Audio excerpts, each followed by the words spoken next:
Hello friends, Coach Bob with you today, and today we are going to install something that I think is desperately needed. What is that something, you may ask? Well, this dual USB port. It goes in to where you have these blank switch plates. So it is going to go, not sure which one yet, but that's where it's going to go. So the question is, where do you wire it? Where do you plug it into? How's it going to charge anything? It's just sitting there. It's just a piece of plastic hanging in a dashboard. Well, the answer wasn't as clear as I thought it would be. As you know, I ordered this through Pierre at CanAm Spyder Accessories.com. Great guy, by the way. And the part looks wonderful. This video that he has online is for a 2014, 15, 16, 17. This is a 19. The 19 has a digital dashboard, which means it doesn't have the same wires that the other one had. So I can't really wire it here like he shows online. So if you have a 2018 or 2019, you're going to be faced with the same scenario that I am. Where do you plug this darn thing in at? Let me show you. By the way, I don't want to take all the credit for this. It's not like I'm the only person that's ever done anything. As I was perusing the internet channels and was talking to a gentleman today, a guy named Gary from Georgia, he ran into the same problem. So he did a little research, and due to the fact that he did research, I didn't have to do as much research. I like that.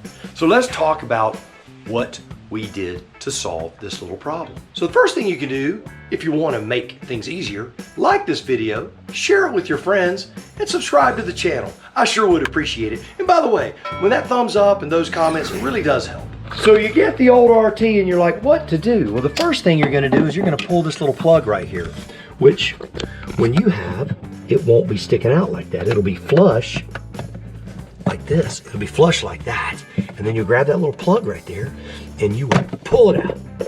Then you'll take these two screws out, because the wire you need, of course, is never right there. It's supposed to be, but it's not there. So you take this out, you pull that out of the way. And then you see these two wires right there. Those two wires they're attached to a little rubber boot, and that rubber boot can pull right through that hole. I'm going to pull that rubber boot through that hole, and then I'm going to show you a picture of it. So there it is right there. You have two plugs right there, little female plugs, so you're going to need the male blade plug, and the purple and yellow is your hot, your black is obviously your negative, and you're going to run the wire from here up through the Spyder and out right there. So in order to do that, we're going to have to take a few things apart. We do know we'll have to obviously take the mirrors off, and we'll take the side panel off. That should give us access to the to a passageway, a secret passageway, if you will, in order to run those wires all through there and to figure out how to get them out of that hole down there, because that could be another whole boondoggle. But the first thing I'm going to do is I am going to get a string once I get all this disassembled and figure out how long of a wire I need, pre-cut it, solder it up, make a little harness, show you how to do it. Then we're going to go through this whole process together, just you and me. So let's get a few things moved around and get started. Let's get this bad boy taken apart. Remember, Torx 30s is what we need. Torx 30s, man. Always have a Torx 30 and a Torx 20 handy, always. First thing, let's get this bad boy here off of you. Lay it over here to the side. We can pull the mirror and a push pin. Let's do it. Auto like push pin puller from an old Jeep job that I used to do. Stick that right in there. It ain't designed for this one, but it works perfectly. Ta-da! Always fun. Remember, you gotta push back, then up. There it goes, just like that. Then, don't want to be too aggressive because you may tear your wire.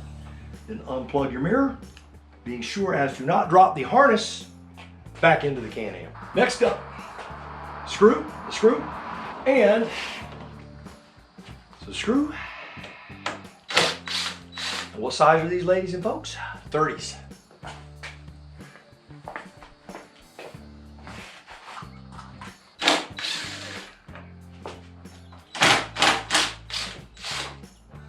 Yes. Now, if you remember, has push pins, and this has push pins. I don't know that we need to take this off in order to take this off, but I'm going to. If you recall, I want to get as as near to them as you can. I see one of them right there. There's that one. And I kind of look for them so that I don't put any pressure on something that I shouldn't.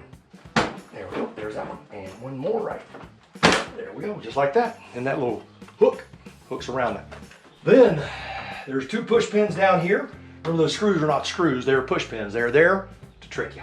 There it goes, pops right off, that's that. And just like that, we have a disassembled CanAm Spyder. So, I see a little hole right there, and I see a little path right there. So what I'm gonna do now, I'm gonna get a paracord, and I'm gonna measure how long I think I'm gonna need. And that way I can pre-solder things before I assemble things. That way I'm not running a hot soldering gun over the top of paint or plastic. Don't want to damage anything. And yes, I do like to put a little solder on my wires. There again, old guy, attention to detail, little things matter. So let me get some paracord and we will figure that part out right now. So what I've done with my paracord, I have a foot, 2 feet, 3 feet in knots. And then I have this long tail here. So what I will do, I know when this knot is there, I've got 3 feet in there, I measure from there to there, and that will tell me how much wire I need. And then I've cut it long enough where I should be able to attach my wire there and just snake it through. So I'm gonna start by going in, the front, just sticking it through this hole. Here's a reference to what we're looking at. The question is always, where do you run the wire? Here's where I'm starting, okay? You see, there is the battery, which means that to the left of that battery is that harness. You see this little servo of some kind right there. We know that those wires went through right above that. So if I stick my hand over and in there, see if I can do that. Because I put that little rubber boot in there. See if I can see my thumb. I see lights flickering, which means that I can go in right there. Don't know if you can see the light flickering, but the hole is right there. That's the hole right there. So let me get a string and we'll get on it. All right, and you can see right here, there's the string right there. Oh, there it is right there. And if I dropped it through, it's not really a problem getting to it. It's really not that hard to get. Now, I'm probably going to run more up. I'm just looking at it for now. I'm thinking go up from here, and I feel some wires right there. So I'm thinking kind of parallel those, go up over this frame section and straight up and across. So let's do that right now. Okay, so we have the paracord pushed through that hole. Now I'm gonna drop this down from the top, attach the paracord to it and pull it up through. And I've discovered that you can see right down through here, and you'll see it on yours. It's easier if you get a light, and that's what I do. I get kind of a flashlight and I set it down there. I turn the light on and you can see the light shining up through these voids, and it will give you a better path of travel. I've got plenty of wire here. I've got my light. By the way, just to let you know, I am not an electrician. I'm going on the goodwill and generosity of others, and it's what I'm doing, and it does work because I tested it with a couple of wires and the switch a little while ago. So we'll make a wiring harness and we'll make all this work once I get this string run. I just want to get everything in place. Then we'll see how much wire we need and we will take care of it from there. Now, as you pull these wires, always take into consideration shock absorbers, steering assembly, anything that moves. Make sure that you're not binding on that. Look, if there's an electrical solenoid or something that appears to get hot, stay away from those things, because if not, you're gonna melt your wire. That's why I always look for other electrical wires. I'm gonna grab the other camera. I'm gonna show you what I'm looking at. That string right there is where it's gonna be going in. That white wire is where it's gonna be coming out. So this wiring harness right there, that's what I'm looking to secure it to. And I have to figure out a way to get to it, and I'm thinking that wire right there may run up behind that frame and pop out right up there around. You see the frame's kind of a wishbone there, and then you've got that big mount there. And so I'm looking at going in. You see that wire right there. I want to attach to that wire right there and then come up there. That's my goal. But you can see where the battery is. I want to go above the battery. There's a little frame that holds the top of the battery in. I'd like to go above that. So there again, if you make a mistake, you don't freak out. See where I want to be, because I'm near that shock tree if I don't, and I don't like that. So once I get this course, this path that I'm utilizing. I'll show it to you, and then you can use it for yourself, or you can do something differently. And these little areas are super tight, as you know. Someone who's good at this, who's done this stuff a ton of times, they're super fast at it. They probably have a special kind of wire, stiffer wire than I'm using. But what I'm using will work, and as long as I'm patient, which I am, then I'll have no problem. So after a little fishing, not too much, I dropped in right there. It's out right there. I'll be running out this hole just like that other one. Actually, it'll be behind that hole. And you can see here that it's dropping right in there behind the battery, right there. And you can see right here where it's running up along this line that I'm going to be able to secure it. But watch that wire disappear. I'll be able to zip tie it there, zip tie it here, run it right up through the loom and right out there. It's gonna come out here, run right under here, pop out right up under the dash. So now what I have to do is pull the little blank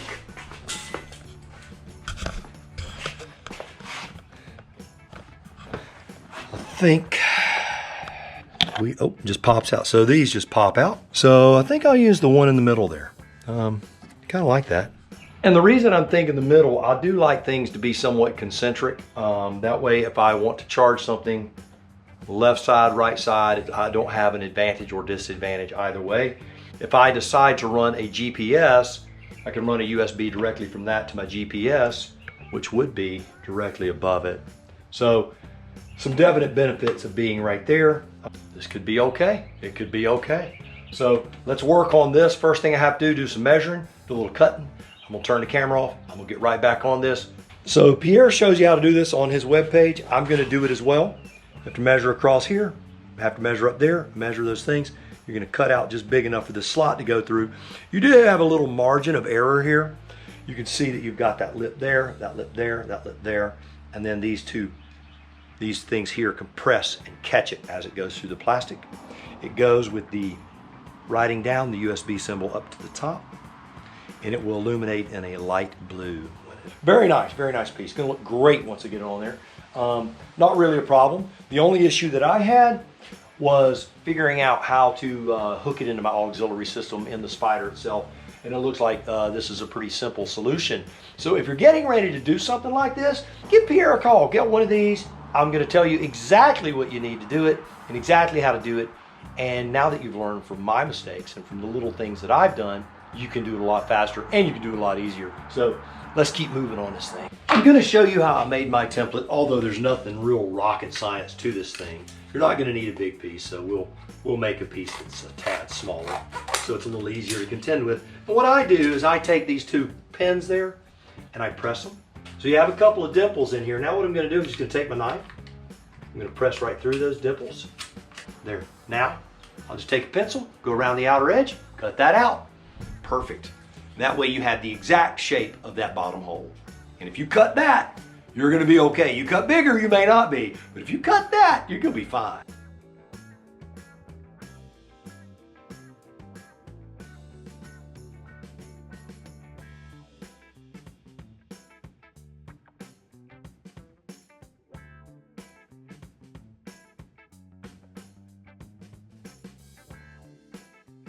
Now, as you've heard me say many times, one of the most disconcerting things is going out and buying a $20,000, $30,000 motorcycle and then getting a razor knife and start cutting it up or drilling holes in it.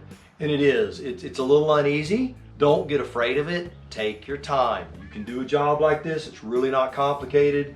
Just take your time. It'll be fine. I'm gonna do this off camera. It's just gonna be a matter of going real slow. And that's what I'm gonna do, real slow. If I have any problems or snags, I'll let you know. I don't really anticipate any, I certainly hope not. I think what I'm going to do is probably try to scribe a line. But one of the things that, because I am using that center slot, and there's a button in that slot, I'm wondering, because of the lip on that thing, how far over I need to go. So I am gonna play with the left to right thing and kind of look and see where I am on that. So here's where I am. You can see I've got me a small line started to scribe. I'm going to use these to go across, I'm gonna cut these out first, and then I'll work on my sides, drop it in there, see what we got. You can see right there, just a little bitty spot, a little scratch right there. My knife got away from me and put a little scratch on it. It's not bad, I mean, it's in the plastic. No one will ever see it but me. And if you'll notice, there's a moth down in there. I gotta get him out. Just remember, be careful. I didn't get paint, didn't get anything like that. It's not a problem, but you know, those are the things that we look out for. Just be careful. When I initially did it, the hole was not quite big enough, which is what I wanted. It's snug, you can feel that. Yeah, I can feel it. There's the hole, there's the little bitty scratch right there, little hairline in the plastic. Anyway, this will cover almost all of it. And then that's gonna press down in there. It's nice and snug. If I have to open it up a little bit more, I will. All right, so the conclusion I've come up with is we need 4 feet of wire. You need 16 gauge wire.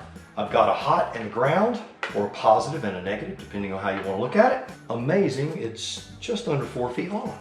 So let's see if I have enough wire on this that I've cut. I haven't really done anything with it. I'm gonna go about an inch over there, about an inch over here. There we go. That should be 4 feet. All right, so I'm showing you how to make my wiring harness, not anyone else's. There are a million ways to do this with electrical tape and different things. Some ways are less time consuming, some are more time consuming. What I do is I take 2 wires that I need, and you can use different kind of looms if you want. I have some heat shrink here, and heat shrink is cheap and it makes things nice and neat. It's not tape. I don't really like tape a whole lot. I'll use it when necessary, and I'll clean things up using tape, obviously. But I found that with electrical connections, I prefer something that was actually designed for an electrical connection. And I know electrical tape is electrical tape, henceforth called electrical tape. But this is just a heat shrink. Now, am I going to cover the entire wire? I don't know, depends on how much heat shrink I got. But you can see these things, these jobs like this can be kind of tedious if you want to do it the way I do it. And I'm not saying to do it the way I do it. This is the way I do it. My son, who is a nuclear electrician, tells me, you would think you were wiring a reactor, Dad, the way you do things. It's overkill.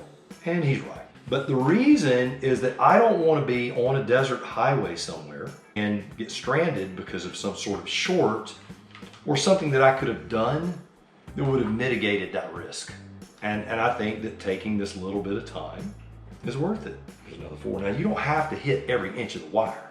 You can do things to keep it neat, though. Now, what I do, though, is I like to overlap, heat it up.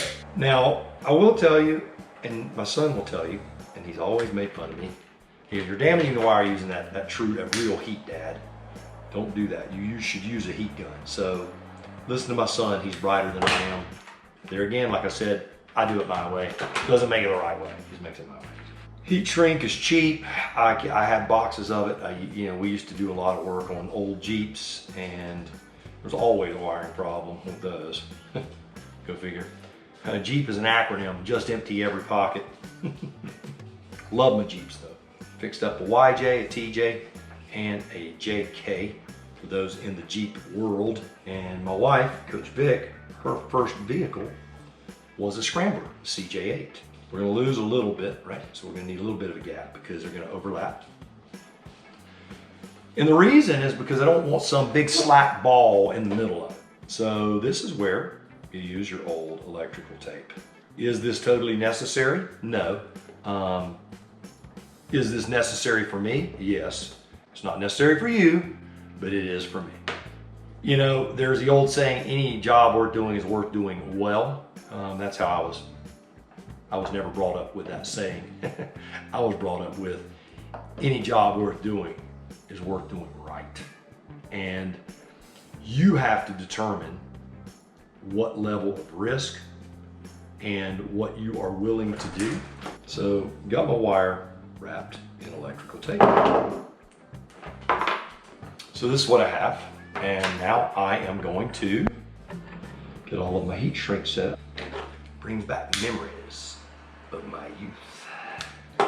When my dad would be yelling at me, "What are you doing?" Then I got the privilege of yelling at my kids, and they'll have the privilege of yelling at theirs. All right, so now you can see we have 1 wire. That was the goal, with 2 ends. So here's what I have here. These are male disconnects, okay? They're 16 to 14 gauge wire, which this is a 16 gauge wire. That was what was recommended. And these are 0.250, and these are the male cables. Now, so the male will go on one end, and the female connector, these are some old ones I had. They're made for 16 gauge. They're also 1/4 inch. And this is what will attach to the switch, and these bladed ones will attach to that little auxiliary cable that was in the front. You can do this many, many ways. There again, I do it my way. I kind of look, see how much wire I'm gonna need. I'm gonna need about that much, okay? So what I do, this is 16 gauge wire. Now, if you've never used wire strippers, and most people don't use wire strippers, they have little numbers on here. That's the gauge of your wire. So if you go to 16, and you put your 16 gauge wire in there where you want to cut it, you just put it right there where it says 16. Do that. Boom, there it is, perfectly stripped. And that way you're not tearing little pieces of wire out, right? You don't want to tear the wire out. What I mean by that, when you cut it with a knife, you cut pieces of wire off. You cut through the wire with the knife. So you see how clean that is and how neat that is? We do the same thing to the other end. Easy peasy. One more. All right. So the question I used to always be asked by my son, Dad, isn't that overkill? You heard me say this earlier. Maybe it is. But I have a way that I do things, and it was the way my father did them. He was an old guy. He was a very cantankerous old dude. You've heard me talk about him. And he did it his way. You can see I kind of organized my work area. That's because I don't like a messy work area. Another thing that I picked up from him. Now, what I'm doing here, this is a set of hands. If you didn't know that, that's what a set of hands look like. So I have 2 wires here.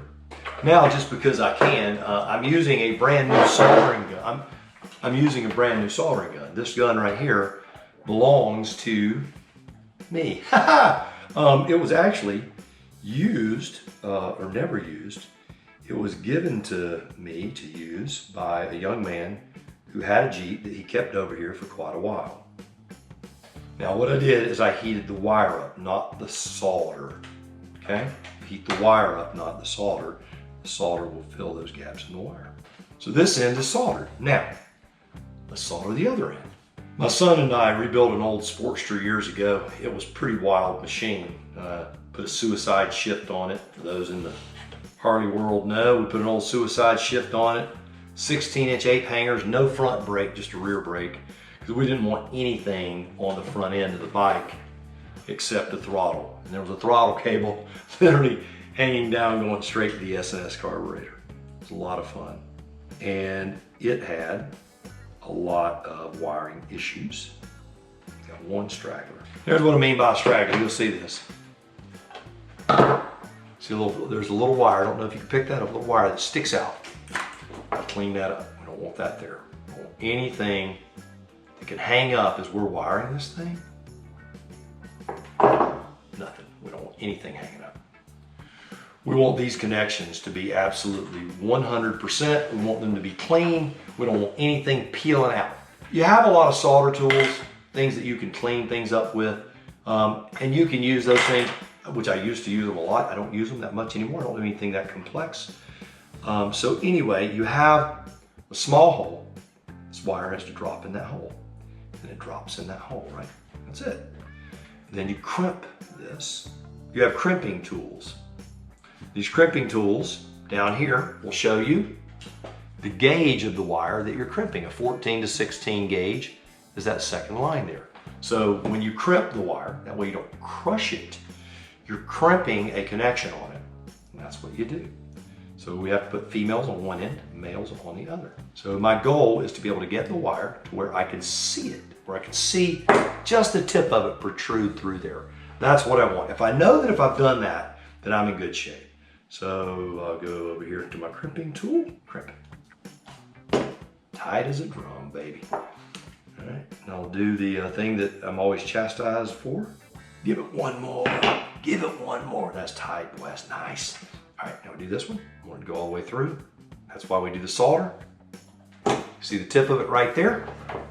Take that 16 and crimp that baby. If you get them hot enough, they'll shrink a little bit.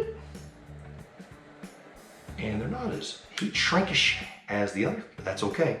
We'll show you what we're gonna do, and you're not gonna need it anyway. We've got the male ends done. Let's go ahead and crimp the female ends. Same thing, you wanna make sure that you can see your wire going through, but what you don't want it to do is go so far that it impedes this thing being able to plug in.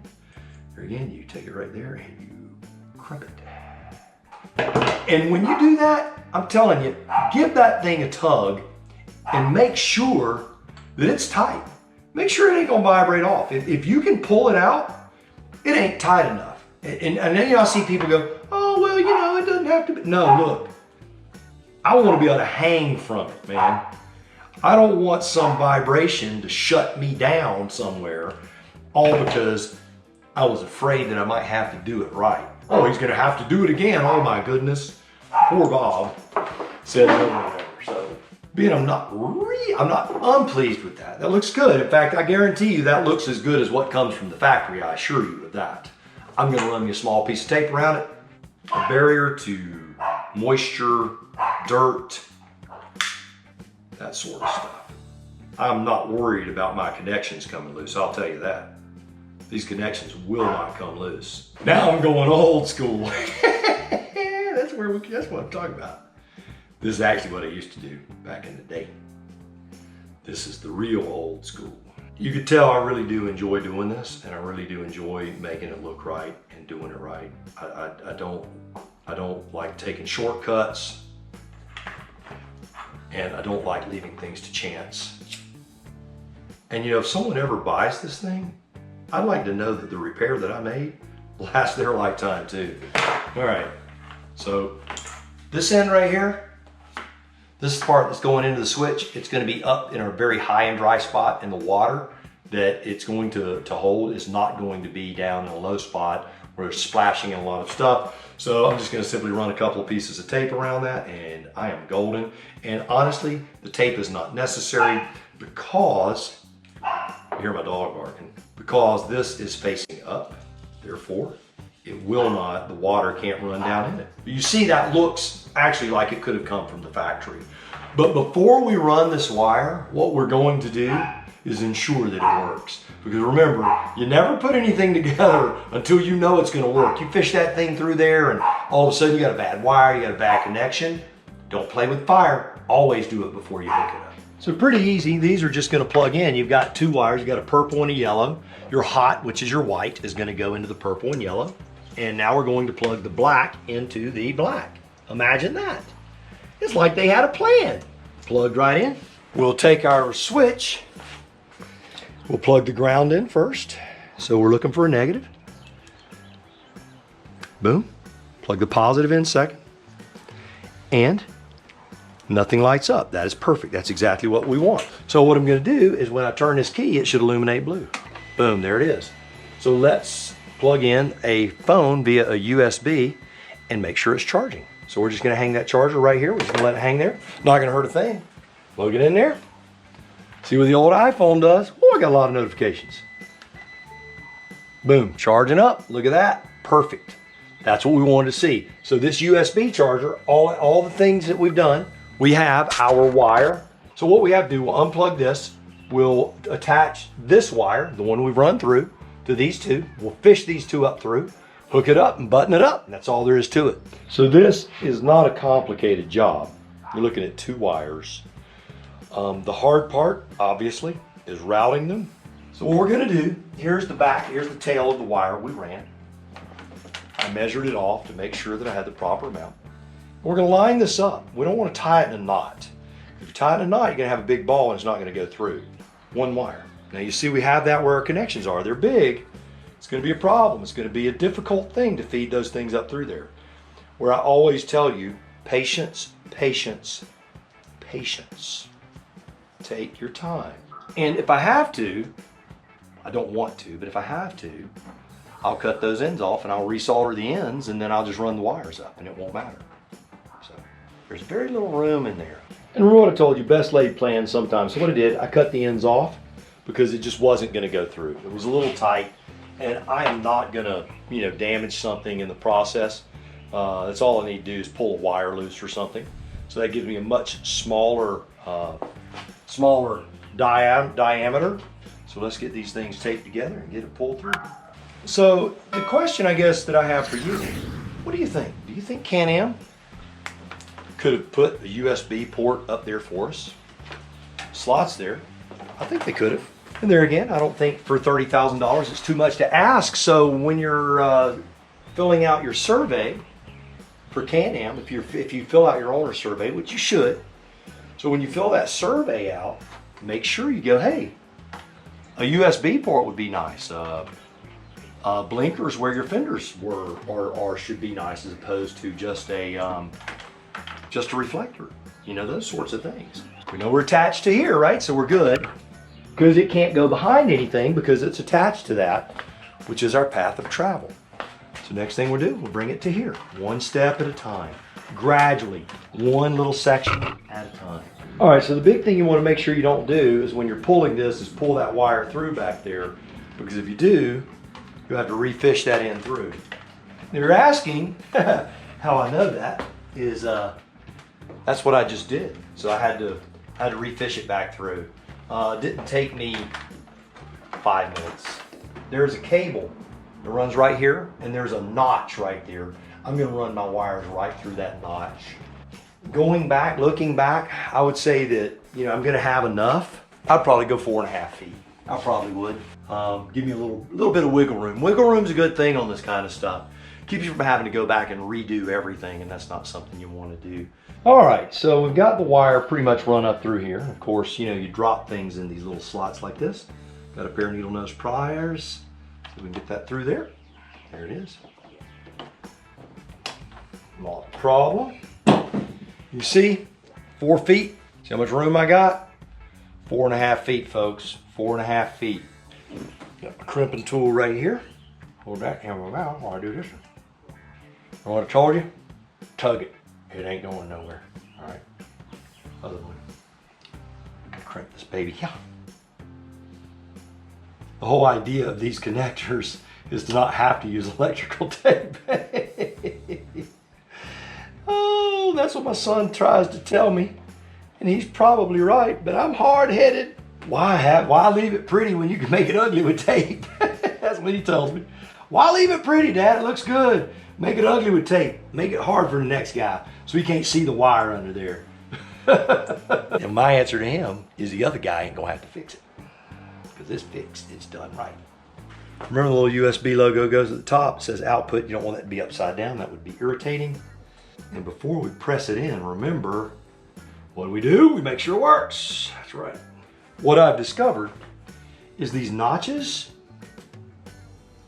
really, you don't cut those notches in the end. You just cut a rectangular hole because that piece right there is rectangular, and that's the outer perimeter of that. And that allows these clamps to drop in there.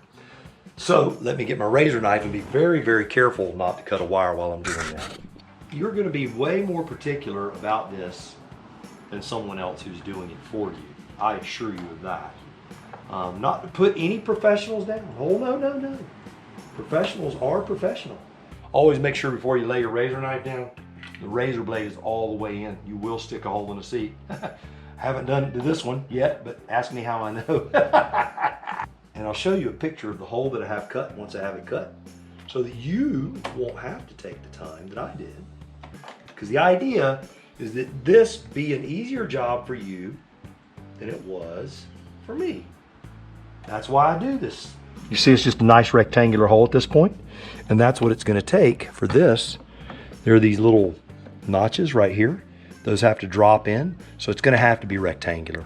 One thing that CanAm could learn, yes, from Jeep, the just empty every pocket company, is they have their holes cut for standard size switches, and they just have caps in them. And so when you go to do something, you just pop the cap out, and then this would just pop right in. You don't have to cut anything. Or if you do, it's already scored out, and you just run your blade through that score, and it just pops out. Nothing to it. Ta-da! Just like that. So just like that, that's what she looks like. It's nice and solid. So let's see. Lights up, that nice blue. I now have a USB charger. How's this going to look in the front? Let's go see what it looks like in the front. Let me seal that up. So what is this going to look like up here? It's going to look like it's not here. What I did is I ran these wires out the same hole, that round hole. I'm going to tape these all up, even though it doesn't need to be taped. I'm going to tape them because that's how I roll. And then I'm going to push it right back through here. I'm going to pop that plug in there and put the cover on there. You'll never even see it. So now you see that plug? No, you don't. It's just like it was from the factory. Take the battery cover, put it on there with a couple of Torx screws. So we have the battery box cover put on. It's 2 bolts, nothing to it. Easy peasy. As we reassemble this, the wire is so neatly kind of worked in with the other wires. It's really hard to determine what is mine and what is theirs. That's when you know you feel pretty good about it. If you're working near a battery or a starter, always take your wedding ring off or cover it with tape or rubber or something like that. Because if not, you can really get hurt. I had a buddy I worked with years ago named Jack Vickers. He almost lost his ring finger. He hit the a post on a starter. Now, of course, I wasn't there. He told me that ring turned red, and from what was left of his finger, I would believe it. He had a ring where his ring was. It had burned pretty much all the way down to the bone. It was horrible looking. He almost lost his finger. He didn't lose it, thank God.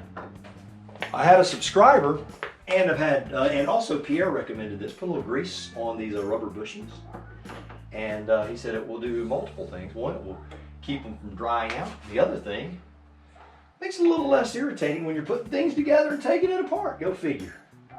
Missing a rubber piece there. All right, so this is one of those things that looks like there's a little rubber grommet right there. I don't know if when I assembled it last time, I pressed it through, which is altogether possible. If I did, it's long gone. Those are the kinds of little things you can anticipate happening. I have put grease on these every time to where the pressure should not be so brutal. So what I'm gonna do is I'm gonna take a piece of tire tube from a bicycle tire, and I'm going to create a little washer so it won't vibrate around. So this is actually quite a simple job. I've had to do this with many things that have come apart, and you kind of create your own thing, man. That's all. It's not real hard to do. I'm going to round the edges off. We're going to make it pretty. Now what it will not do is hold it in place, but what it will do is provide a buffer between the paint to keep it from vibrating and making a bunch of noise or creating a problem. Will I get this done before my trip and get the new grommet? I don't know. It would be nice to have that, but I am not holding my breath because I do understand that sometimes dealers may or may not have these things in stock. I don't get beat up about these things because this is part and parcel for doing this type of thing. So I'll take this, I'll fold it over, cut it like that. Now we got a nice little hole in it. Take it, fold it over the other way, cut it again. Now we got a nice little cross hole in it. It should fit right over the bushing. Here's our piece. Obviously this is the part that goes down to the seat. That's the one that's missing, the one right there on that. And take these, just press right over that. And that will just, like I said, provide a barrier so it won't bounce around. It's obviously not going to go anywhere. You have a screw there holding it in, you have a rubber grommet there, 3 more screws. It's not going anywhere. I don't get too wrapped up on things like that. That's part of working on stuff. And if those things bother you, then chill a little bit. Just chill. Don't get all upset. It ain't worth it. There we go. I can't feel the difference. So it could have been missing for a while and I just didn't notice it. I find it difficult with, as attentive as I am, that I wouldn't have noticed it. What I truly believe happened is as I was assembling it last time, that what I did is I probably pressed it through the inside and I looked down, and if you do that, guess what? It is probably on the highway somewhere between here and Apalachicola, Florida. Now she's looking right. I'm not going to snug it up until I get them all lined up. These 2 up here. So all these are in. 1 more. Just like that. So on a scale of 1 to 10, how hard is this job? Really not hard at all. The hardest part, as with the light on the fender, is the running of the wires. That's the arduous task. And, you know, plastic parts. I don't like plastic parts. You know my feelings on that. I love my CanAm. Wouldn't trade it for the world and ain't gonna trade it. I love it. So don't get all freaking out on me. Think that, oh, he hates his CanAm. He doesn't love his CanAm anymore. I love my CanAm. Perfect. You get to where you do this thing a few times, and I have done it a few times now. It's more of a sequence. You know, you want to make sure you get your sequence right, and, you know, try not to prang up little parts. Keep it looking pretty. And I can already hear the lectures, Coach Bob. Get magic mirrors, and you're right, you're right. I need them, I need them, I need them. Maybe if I get famous and become like Casey Neistat and I'm a rich YouTuber, I can afford them. Right now, I've had to do too many other things to get ready for this doggone trip. Kind of lifted that other one. All right, that's it. So again, leave your comments below. Do you think that BRP should have provided us a USB charging port up there on the handlebar? I for one think they should have. Now, had they done that, I wouldn't have been able to have all this fun. So on second thought, maybe they shouldn't have, because I'm glad I got to come out here and hang out with you and play a little bit and get just right. And once it fits, it fits. We have an assembled CanAm Spyder. Ain't that a nice looking little USB port? Just like that, my friend, just like that. So there you have it, the nice installation of the CanAm Spyder Accessories dual USB port. Be sure and put it in that middle slot now, because I can tell you when I started looking at those outer slots, it seemed like the handlebars might hit it. Not sure that it would, but I wouldn't play with fire. If you do have any more specific questions, be sure and text Pierre. He can give you all of the finite details, I'm sure. Also, make sure, like, share, subscribe, as you know I'm gonna ask, and check out Coach Vic's channel, Basic Para Stuff with Coach Vic. So remember, you know what I'm gonna say, go out, buy the motorcycle of your dreams, eat right, take care of yourself, and oh yes, if you're not having fun, you're doing it wrong. Now you go seize the day, and we'll talk to you soon.